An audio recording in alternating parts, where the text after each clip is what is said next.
Hey guys, this is Ryan, This is Cliff. and we're hanging out in the Hotel Sinasoid over here.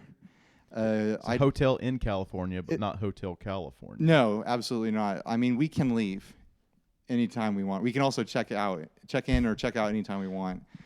That's good to know. Yeah, it's the Hotel Sinasoid. Not at all like the Hotel California. I just flew in this morning. And yeah, you and Andy came and picked me up at the airport. Yep. You guys went and did a Korean barbecue last night. I'm just catching everybody up. But we were sitting here having a conversation on the couch.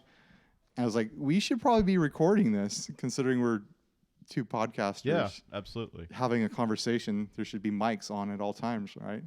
And we were about to talk about our first experiences like recording music. So that's right about where I interrupted you. I was like, let me get microphones. So you take it off. So you take off where we left off. Yeah, we were talking about like our first experiences recording, and we talked about some other artists, and but I was telling him that my first recording experience was I was playing in a church band as a teenager, and some dude like started attending the church, and like he was all like into metal music and everything. Nice. And he had, I think it was like a Roland or a Tascam like little Porta Studio, all-in-one kind of deal. Was it CD or tape? It was CD. Oh, okay. It had external out to like you could burn your own. Heavy duty stuff. They were making CDs. That's it. and we were gonna make a CD of our youth band, and he came in, and basically it was weird because the way he wanted to do is do a live recording, and instead of like going a direct out on the boards, like he made us all plug into his rig, and then like he just did a stereo out the front of the house, and it sounded like yeah, it was so unworkable like to record that way. Yeah. Oh, that's crazy.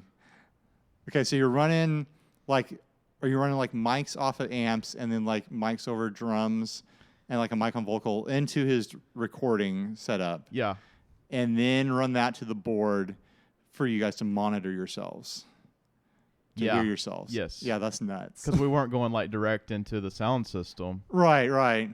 Oh, that's funny. How did it sound, the recording? Oh, it was terrible. And like I ran across a CD of that like not too long ago, and it was so like it was completely unedited. It was it was bad.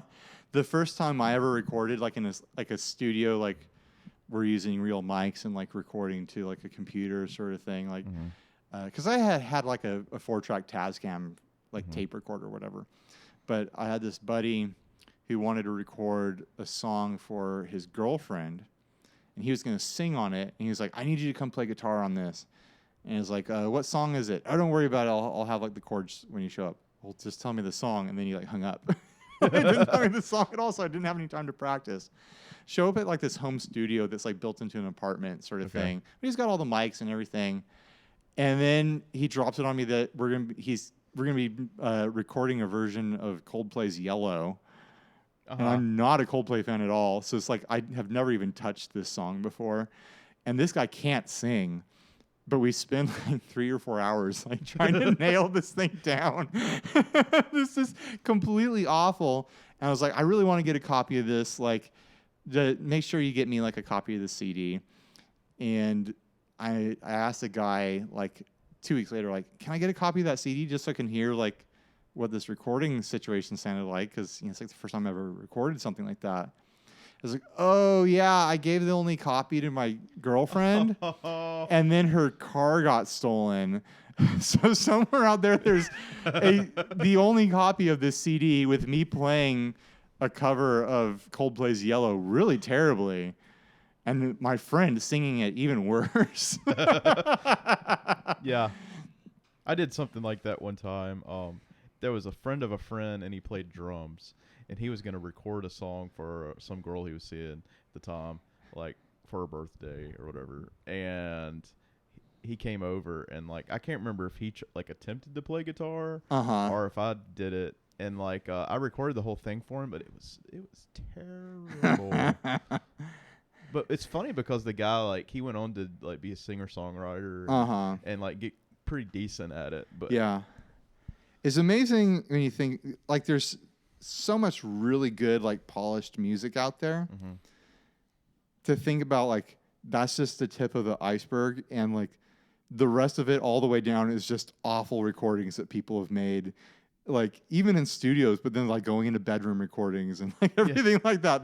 The world is full of just these piles of information, recorded information, and someday archaeologists are going to find, like, a cross-section average of it all and think that all the music of the past was just, like, terrible. Yeah, it'd be fun. It'd be interesting to see. Yeah, they're gonna find everyone's, like, Tascam tapes and, like, and their CDRs, buried under, like, volcano flows and stuff like that. Like, that'll be all the preserved music, hilarious. Yeah. thousands of years. If they from could now. even find a player that works to play it. Well, in the future, they'll all just, like, look at it and be able to read it with their minds or something. Yeah. I had another situation where with Steve, when first started playing in a band with him years and years ago, like a decade and a half ago, we were all jamming in this, like, church, like, youth room. I'm like, we should be recording this. Yeah, we totally should be recording this. So we had one microphone. We didn't have, and we had an adapter and an RCA cable and a VCR. And so we hung the microphone from the ceiling and just, like, jammed as a band with the audio from the RCA cable going into the VCR. Yeah. And recorded, like, a little demo on a VHS tape. That's funny. It actually kind of worked. Like, Yeah. it was dirty punk rock sound, but it worked. And it was, like, wider tape than the cassette tape. Yeah, so it probably was a better medium for it. Oh, yeah. I've super good audio quality on the VHS for sure. Now, along that line, there was one time my dad took me over to the church. He was the pastor there, and so he took a tape deck, like those dual tape decks. And he was like, "Okay, we're gonna do some multi-track recording." Oh, here we go. He took, and he would play the tape. And I would record, like, I think I was recording, like, Lord, I Lift Your Name on High. Like that. And then I would play guitar and sing, and then he took it, and he put that in the other tape deck and then put another one. No. And then, like... So he's multi-tracking by multi-taping? Yeah, by dubbing, like, onto each other. And so, like, it just kept stacking. So there, eventually you have, like, 12 tapes that are all, like, different progressions of one recording. Yeah. But the thing was this with one of those old school, like, church tape duplicators?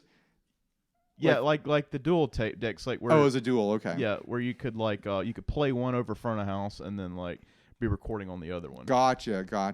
Okay. And so that's what he was doing, and but it's tricky because you get your levels wrong, and it destroys the whole recording. Yeah, it's like the Jenga of recording. Yeah. You pull the wrong brick a little too fast, the whole thing's done. Yeah. Then you got to go back to that previous tape somehow. Yeah. That's hilarious. I wonder if Phil's here. I wonder if Phil has a good recording story. You have any good recording studio stories, guys? Phil or Andy? Remember, they can't hear you on the mic right now.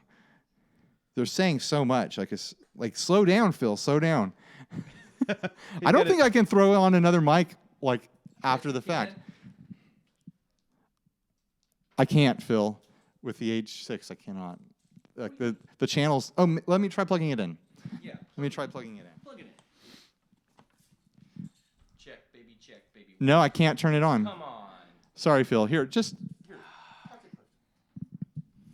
Do you have a good recording story? Ryan refuses to let me hold my own mic. Yeah, it's not plugged in. It doesn't. That's irrelevant. The fact that it's not plugged into anything doesn't matter. I just want to hold my mic. All right. I just want to hold a mic. Yes, one mic with each hand. Okay. So what was the question? So do you have any good, like, interesting first time recording stories? Recording. Right. First thing I ever recorded was I love the Cosby Show, so I started recording the Cosby Show every Thursday night On VHS. on VHS. I had Ryan 3 has or a 4. VHS story, so that goes right along with that. I had 3 or 4 tapes of Cosby episodes that I just over the summer, I would just watch them all day long. Did you as a little overdub boy. on top of them, like with your stand-up comedy or something? No, I did not. I just enjoyed the Cosby Show, and I would just watch old Cosby episodes. Little Rudy Huxtable,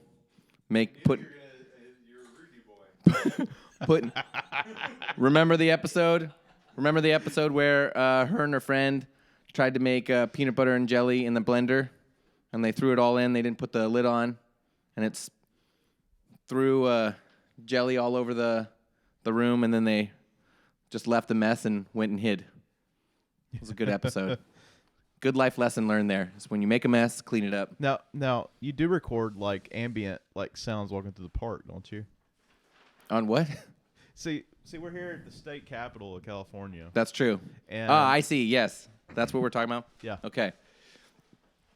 So I don't know if we want to get a shot of this. I know we've taken some pictures of this view, but I was telling the boys here that there's something crazy about this park that we're looking at, where there's like a tree from every area of California or something like that.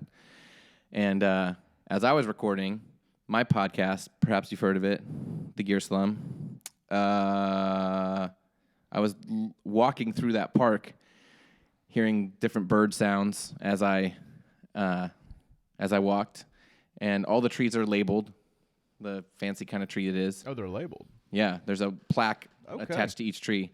There was one that I thought was called Chris Pine, but it's not. I got closer, and it was like Chur Pine.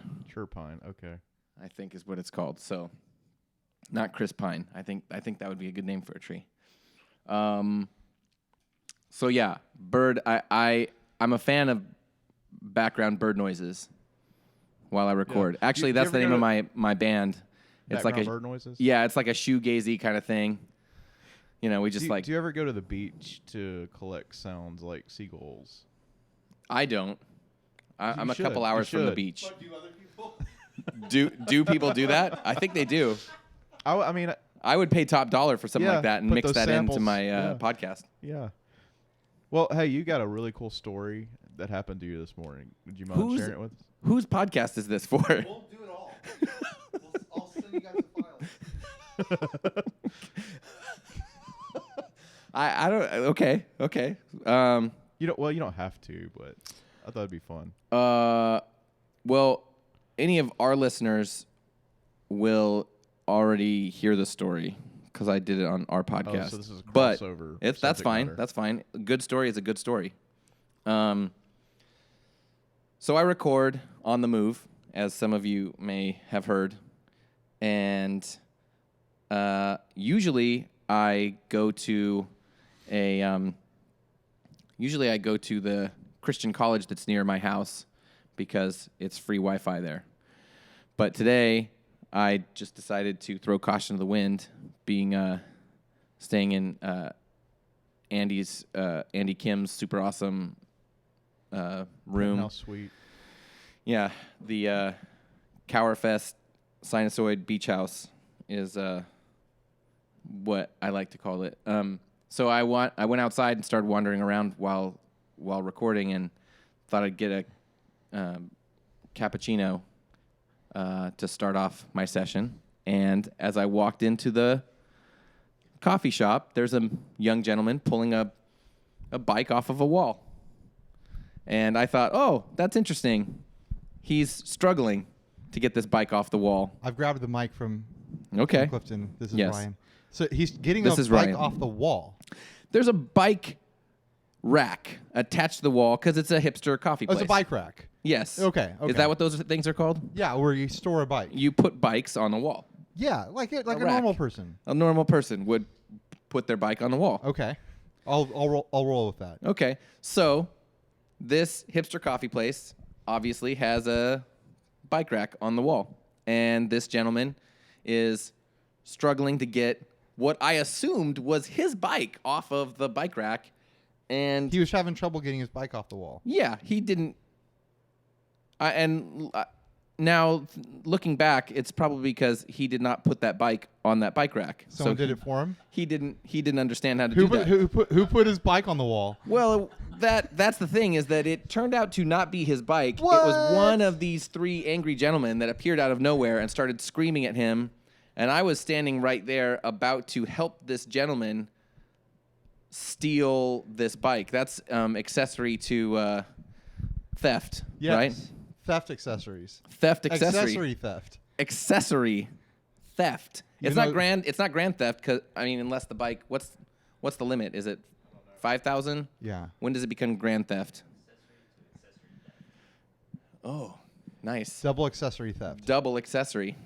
Double secret accessory. So this guy's trying to steal a bike that's not his off the wall. That's how you steal things. He didn't even is when put it there. Doesn't belong to you. and Angry you take people it. put it there. They weren't angry when they put it there. I You don't saw think. them. You saw them put it up. I did not. I assumed that when they put their bikes there, that they were just fine. Oh, you think they? But then they start screaming at this man. Hey, what are you doing? This is a bike. And he pauses and just very calmly says, "You're right. If I'm being honest, I was trying to take this bike, but it's because I'm hungry and I was hoping to ride it to another location and then sell it for some." And I'm like, I was standing Sounds like a right very reasonable in the thief. mix of the whole thing, and I just started backing up slowly, and then I circled around the block thinking, I'll just take my time and then I'll find my way back to the coffee place, and I'm sure everything will have died down and I'll be able to walk in, because they were blocking the entry to the coffee place with Yeah. this interaction. So I will circle the block, I come back, and as I'm walking in, now this man is finally leaving. And he says, like all indignant out over his shoulder, "And just so you know, I wasn't stealing the bike, I was just gonna ride it." And I'm like, so then I walk up to order my coffee. So I walk up to order my coffee, and the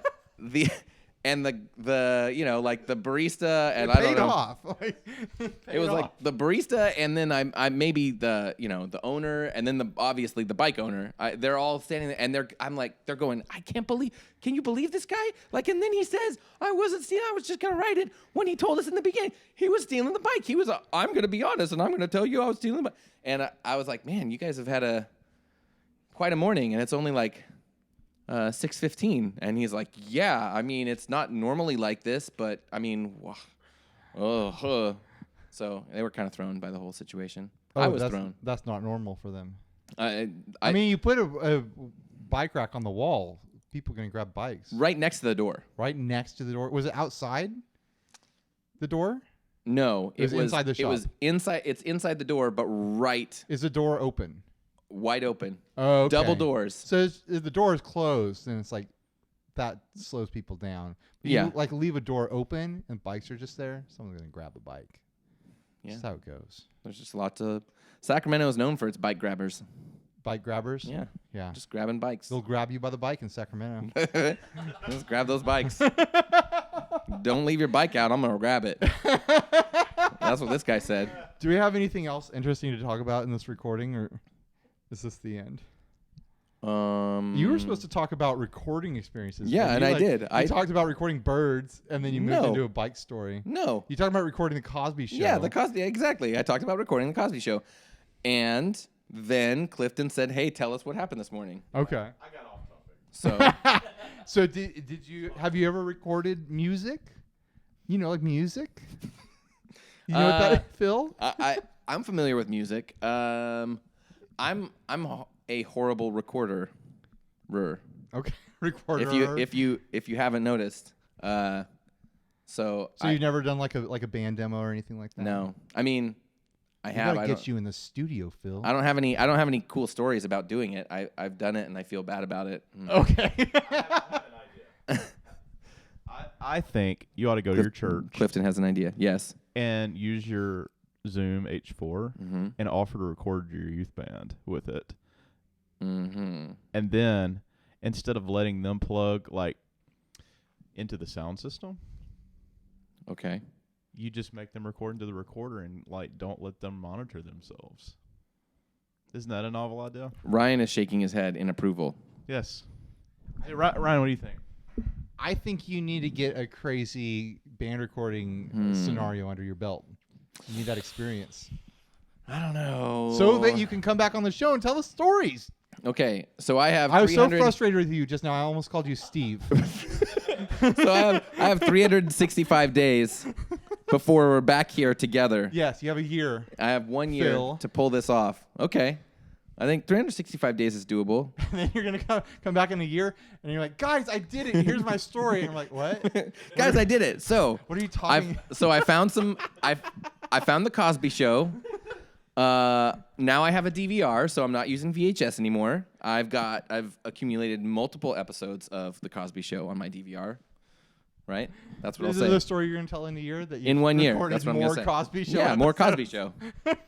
Yeah. You've branched out from Rudy. You're into other like characters. It's a different world. Now, Yeah, the spin-off show of the Cosby Show. It's a different world. Yeah, you're different also world. like big into Theo episodes in a year from now. Mhm.